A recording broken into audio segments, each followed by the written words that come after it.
കണ്ണൂരിനെ ആധുനിക നഗരമാക്കി മാറ്റുമെന്ന് LDF പ്രകടന പത്രിക. ഇടതുപക്ഷ ജനാധിപത്യ മുന്നണി അഴീക്കോട് നിയോജക മണ്ഡലം പ്രകടന പത്രിക അഴീക്കോട് 2K31 പ്രകാശനം ചെയ്തു.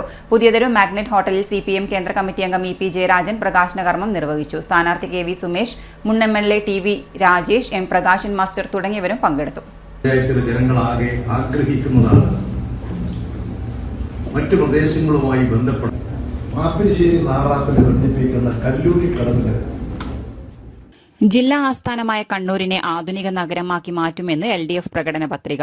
അതിനാവശ്യമായ ഒട്ടേറെ പദ്ധതികൾ മുന്നോട്ട് വയ്ക്കുന്ന പ്രകടന പത്രിക CPM കേന്ദ്ര കമ്മിറ്റി അംഗം EP ജയരാജനാണ് പ്രകാശനം ചെയ്തത്. സാധാരണക്കാരെയും പാവപ്പെട്ടവരെയും സ്ത്രീകളെയും പ്രായമായവരെയും ചേർത്ത് പിടിച്ച് നൂതന നഗരം സൃഷ്ടിക്കാൻ ആവശ്യമായ പദ്ധതികളാണ് കണ്ണൂരിൽ LDF വിഭാവനം ചെയ്തിരിക്കുന്നത്.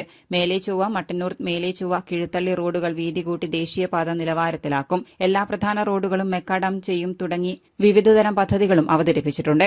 N ചന്ദ്രൻ, KP Sahadevan, KP Sudhakaran, CP Santhosh Kumar, U Babu Gopinath, EPR Veshala, Rakesh മന്തമ്പേത്ത്, KP Prashant, KK Jayaprakash, Aslam Pilakkal, എന്നൂഷ, Mahmood Parakkat, PK Sabareesh എന്നിവരും സംസാരിച്ചു. City news Kannur.